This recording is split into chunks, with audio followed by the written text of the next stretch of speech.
Salam alaikum, salam alaikum, salam alaikum. Soni ko soni kan kam muka nor khasu kunyor khan tawna khada salam alaikum. Ke wakati kun do aro khedi wala lati ga na khir nyu osu kofman do na harsa. Olen kim video ngri kebe kama usno turjuna tringe do me. O se felli lenki manni kam mo wahi duru kani kunu hoga brene bre mo hobe wimmi duru ndo menaka. Na fata sare fabe nimpilli fa babane. Breke fo kamalenki le seme khor loju khor bawon haramen men lodun to dangina nyimme ko baradu haramen men lodun to dangina nyimme ko du hayba bawni sere sugana kite ang brini yeke ya kan manke ngande sere su hayba ndo meni mbatte mangande sere su hayba ndo fo nganga xinya falle loju buri nyana ko nyimma nan du haybana ando sere be ko kombe suga ngana hayban du hayba ando sere sugen faabo bana ngana hayban du hayba ando sere su khafa binin pilli sumbu bana ngana hayban du hayba haybe kun man do faaran kun yogi ko bani fofana o kani kun ko go bo suino ngoro akhini o akhi duro butume on sefen mera o go bo sui kani kun ko akhi duro be suga yan fosre mulamba dan ka palle man mula bala soro nyana bejina jaleki o go bo suyo kani kun ko nganga khinga foka magmanya antikhille abada ndaga gunda na khaga sefen do maga kebe kamana to na manyantinni abada anna manne mulamba kangi lantani nyangatel akhi ke makhanche fedo soromba te kun kaga kongoro me batte agana bogu no kusugi kutunore sobubu kena nyangi ngahi ando ke bega sare fo ange nyanya sobubu na ke ngai bandu ko hayba andu duwa hayba andu duwa ko yuduna sere gana bari akhi anga ngahi nyaw bonondin anga ya ko yuduna anga ya kongoro soromba te antel men wan wahinya an wan ahinya sutrini an wan ahinya fisron ko kendi mambara nyimme kendi mandan du hayba Allah ha kutang bawon sumbunya kana har tretani ahini ndu oy foko me falle o foto ngana to be suna se fi yakenda maka jofe kati yak maka jofe kati ka bani no sari fabu bani fabi nimpilli mandem na kaki yara khatan qolle nya khaman qolle ono kitu nyankando na yigi nde stefenen dan stefinda khanin to do menaka hinne ntaka sumbo hinne karlo maka fa yoro fabi ni kungi dunye mi adam oro fabi ni duma yankando dunye adam oro fabi ni di munjimi ni mi ada na ni yinjimme kele ga nyana ro makanta ko yinjimme fe dro yinjimme nyan o kuy meduru sa so ton to me drom o kuru dro lo fo ga kam dro ndike mbane kam man dro nga kam manga angna nya khirse an ko hono nam patante nan doro ko an ka gam patantan nan ko hono ndoro oy ko ngonati lemne nyanka wona khirse ndoro to seranga nanya dimba ba nyaga nan ko nda khirse inan kaw nan doro kanan ka wona ko hono ndoro bawna haramre manga mulan nan ka palle man kita kaga akhi bananga mulan na kita nan cefa da gan diga muku wallahi akha ngana do wallahi ayan ndoro an ngana sefda ayan trinka sersuntu duna ang bar doye bawnu sonin konti doroyen cellinga manyam posoro ko yongum fakka angana soro su doro duna wallahi angana sefda nan trinka angana tanuru khona andigam banen takhrona to ontu ban kite mo goni ontu ban nyam mo goni ontu ban simme mo goni o sondo montu bana alla gro kof alla ndo kof ona me marti me jukuni be ko ma nke fayde manya motolongo ntati yimpalle ngoni ngimpalle di ngori kem mo kan taxawa inen kiri aha nga mo kebe amanya de serenni menga nay telle yang fo wono kan te tu so nyan to anda o ku ahi nyana mon taxawna mbono do gana ngay bor do hayba afara ko na kebe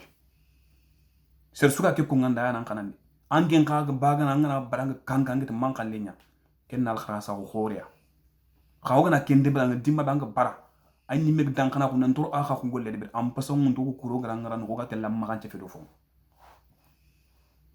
kharke gunne len akhi ben danya dimma ko kite yunu qotadan gollun qotadan akorna ka ke bretan cigini na bagandi oran to ko paka mo ga sutri bawon khota ngakam khota yidu no yidu onti me sutri walatina kinda ay fonte kembe takhar bana gollu mo yan khana harame woro serena se fon ko ka ta fay gunne ke mene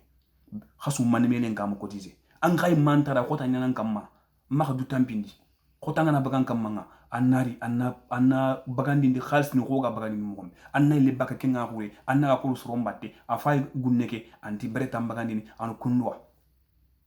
an mu ko to gol nyanga men o ko wuntara nga khota nga kamana war anke na grana da kenga iba sere ni megri akhi ngaiwa kono hayba nanga tunanga safana antudu haro yakku na sefida anke na tanya kenda ma jofe an kad fulani an akhinyan ken kad khati khaya kenda ma jofe sumpunte fa ma kutia uga mi ma sumpu banu no gana ni me ya khandro digam be ko mejo ndo sondom be sundi kapalle mankita na siginte nika yigandan ko le no kitu nyankando na yigandu ni gon tar sefen mera kenya no na ga ndani me se fini ono kitu ngon na be sunda ga timme wacce ta mel nu sumpuni ngalla ga ngaba ha o mel neti manni finga na bontinga soronti ni kadi an bonondi dimma be haramre mengru sumpungu na bagalla no kuna ro soro nyano ko anken to korna bonondi ko kuntro be angiri ta ngacintanga ini branta hunya anara nyimme kuntro gana kara nanken to be ko ta Allah sumpuke bonondi kha Allah ken nunya badan trenke ayan tuna sumpu dro ona mel sumpu ona mera talla ona me marti me jukuni dro tan khonen klan na sefda ana sefanda khana mi famu khakan kibari nen khamma khanya mankan ngesela dunaga baka khakhala khamma daga deben churong du khagi nyan seran na ko nirta kan mu kharo kan chefen chafa hay mi branta ko ken haramre men karfal le golle anda ngahini anya khone anya gidi ma ken brankan kay me durun nan ta khana sefe do me sumpu bani no ga me bunondi ni me falle o ga me makan chefen me falle sa re faaba bane faabe ni pilli sumpu bani o kharo faab ni kundu ni me dan na me dron na meli me sefe me falle ni ta hundo me nan chefe do me na fini nya kon koyem o kuton ta hakenga be sunda gran anu la kan no so ron nan te katia o lenki man ne men do to bri ko sumpu duru na kan akhini duna sugaten ay kati ke mini ka siginte nyani kati siginte nyani aga suka yogo tanay no ngemetu kunci kan ken to onke mukan nan khotna kar ngem sigo kan nyon ko hono nyani mindingi no akhino swanti mashallah alhamdulillah mbarran sikkaga telle bawno kurenga na khoro sir bardu kurende ne soro nyanke fini ga kurende jonge nga kam soro nyanke fina jonge soro ga yalla kara in sir bana wutu kanno kati falle meni kankrena kati falle kanyan kunda khanata kamanda kar khara khasum puntuti khasum punga na mo soro ngurnu kat khay yogo no na khasum punya bunu ndaga na bunu ndanda tana u bakam angana nya khirse tolongo an khono nambo angana ya khirse khono ku do indandro wa khana katel do me gidan nya hawum yogo an gidan nyugun na khanga kunti gemma ngutu kitenga kebela na sembe andaga kitambel ni ngajanga dro ko to gidan nya khana ken to ambe ge tre akhi kebe gem tre ga kanga dro ko to mahani khama khanga kinyendo fona nda faya sakantu gol nyanga khen konta yigeye kummanya kunu sumpunya bunu kullan to khani rondo menaka abadanga kinga mukanga kinyandi ndo fo an ka be gem tre nga kanga anga kebe ga trende ma to ko to do soromba ta fay faranti ma fay american to fo soro ni ngana haratir ndo gudaranti kini khan sum ban khan khat ba ga kenya la khala ko ngana haga nyan mo be kha so ni ya khana so ni khakan kibar ndar kha se fe khadu mena khabe ni ga gunne nga khama to me kenya ni gunne nga khama to me hayban do soromba ser suga bren mo bag ma nyona ko me ala ampo suka ko me faluga me bonondi khorna kumbri mo do do mena ser ma du bar daga sere ki be gan torna nan kapalle man toro yonki suga ngo jumulla angana yakkan wala gana nyakhirse alla da takka magata angem bandu jum kutu anni khara angi tampindini angem bane digamenta antikid kenar khasa hun fingri kan aga on ko ni me akebe se ngona ke mutona debre kenyan sumpunden khorna me maganti fendo ko sumpudur khorna me bunondi ko watra ko sumpudur khorna to ma buru ko men ko sumpudur khorom magam to me simmana fi buru ngo sumpudur khoron dur ko tona ko mboro menaga me bonondi ne digambur ko nge na me maganti fendo soron tan ni batte ogo to ni mukudo falle o yemi sumpu duro ya tel mekinyandi o kuna jom kita an ko ne ndo kite gebe antike mulla angide kite gebe angen na barkenga kite entan ko ne maga annanya lumbra annani ri angida kite maga anna hasidawo ogom kunya ko sumpu ni ko aw barante telle sonin kan kam mukanu digam kunu ko benda torandi